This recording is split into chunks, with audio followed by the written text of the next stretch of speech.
Shri Krishna ji.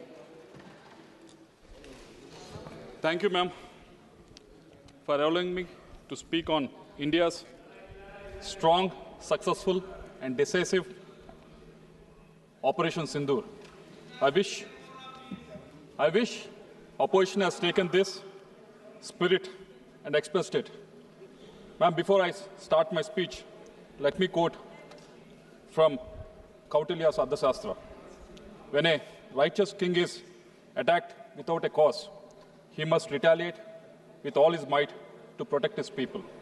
These are the words from Ardhashastra. These are not just ancient wisdom. They are our responsibility today, responsibility to act, to lead, responsibility to defend. 22nd April 2025, in Pahalgam, Kashmir has seen what has happened, India has seen what has happened, world has seen what has happened. 26 civilians were killed, 20 others were injured. It was more than a violence. It was an assault on the soul of India.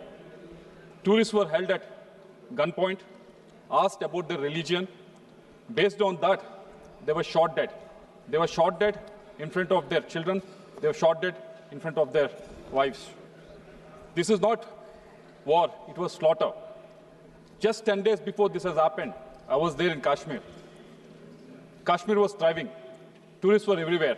For me to travel 30 kilometers, it took almost 1.5 hours.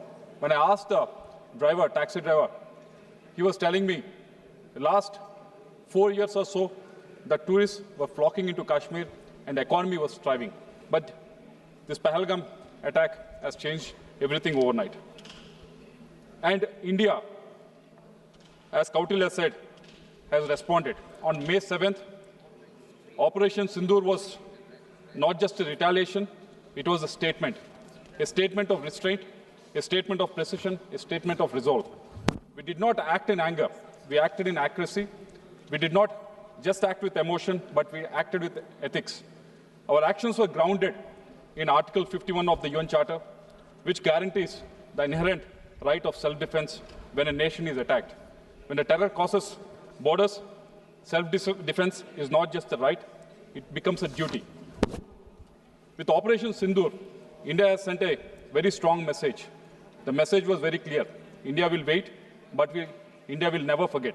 This is not aggression, this is assertive deterrence. And behind it stood our armed forces, men and women of unmatched courage. They fought with discipline, precision, and honor. On behalf of a grateful nation, I salute our Army, Navy, Air Force, and Special Forces. Jai Hind to every woman, every uniform that stood between India and terror. This clarity of action, this moral assertiveness was possible because of the bold leadership of Prime Minister Narendra Modi ji. Under his leadership, India moved from reactive to resolute, from strategic silence to strategic sovereignty. We have seen it with Uri surgical strikes, we have seen it with Balakot air strikes. And under the watch of Raksha Mantri, Rajnath Singh ji, Operation Sindoor was executed with both tactical brilliance and moral clarity. Moral clarity is the need of the hour. India's defense is now not just strong, it was swift, it was smart, and it was surgical. But we didn't stop at the battlefield. We took the truth to the world. 7 delegations, 32 nations. I had the honor of representing India in Qatar, Ethiopia, South Africa, and Egypt. It was led by honorable member from the opposition side, Supriya Suleji. The members in this delegation came from all political parties, but when we were overseas in this delegation, we were all talking in one voice. And what we witnessed there, when we went there, was not just diplomacy. We saw solidarity. The world stood with India, not in sympathy, but in shared conviction. They saw what we stand for and what Pakistan stands for. India has a thriving democracy, whereas on the other side, Pakistan is literally an army-owned state. It has not had a prime minister who has completed 5 years of term after their independence. World has also witnessed what India has given. India has given non-violence and Gandhiji. Pakistan has given world terrorist training camps. We have given refugee to Dalai Lama, and Pakistan has given refugee to Osama bin Laden. We exported teachers, technology, and trust, whereas Pakistan exported terror. The world understands this, and it stood with us. That solidarity was not accidental. It was earned by our External Affairs Minister, Jaishankarji, and our diplomats who worked tirelessly across the continents. Our diplomats has positioned India as a voice of clarity, of responsibility, and of resolve in the divided world. But when we reflect on Pahalgam, on Operation Sindoor, and diplomacy that followed, three urgent truths emerge. The first action point, it is time the United Nations defined terrorism. For over 30 years, India's proposed comprehensive convention on international terrorism has been ignored. It has taken so many lives. Let's not just debate about terror, let's start about defeating it. And a terrorist is not a freedom fighter. He has no religion. He has no political ideology. A terrorist is a terrorist. We call upon the government to lead a global campaign for this long overdue definition to give the world moral clarity and legal tools to act, because I believe only India can lead this campaign. Second action point, we must work actively with like-minded nations to ensure Pakistan is relisted on the Financial Action Task Force. India must ensure that sponsors of terror are held accountable. UN Security Council Resolution 1373 passed after 9/11 requires every nation to deny financing, sheltering, and supporting terrorists. But across our borders, terrorists are not just shielded, they are celebrated. Their names are painted on the billboards. Their hate is shouted in public squares. Pakistan impunity has cost lives, Indian lives, global lives. We have gone across every country which has faced terror. Definitely in the terrorist activity, Pakistani fingerprint is very much visible. And the world can no longer look away. We call upon the government to use India's growing global influence to build a coalition for counter-terror finance and to ensure Pakistan duplicity is exposed and punished. And third action point, sovereignty is no longer just about land. It's not just about geography. It doesn't stop at the border. It flows through every policy, every innovation, every bite. It's about future readiness, digital, economic, energy-based, and more so importantly, defense. We have seen the example with regards to what's happening in Russia and Ukraine war.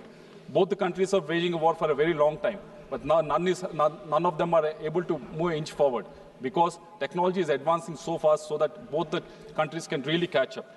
Yes, India has been the largest importer of defense in the world in 2014, but that has changed in the last 10 years. Now 60% of weapons and equipment are Indianized and domestically manufactured. But it's high time India creates a DARPA-style innovation agency, agile, autonomous, and outcome-driven to lead breakthroughs in defense tech mainly. Because in this era, technology is the new territory. If we don't climb it, someone else will. A sovereignty must be designed, coded, and manufactured in India. Example I want to give you is Marut.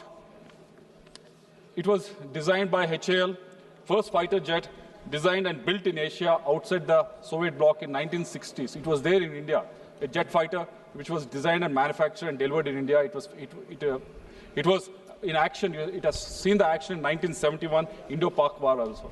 But when it was there in 1960s, it should have actually gone in the right direction, wherein we should have had much better jet fighters. But somehow it has digressed and we are not able to deliver that.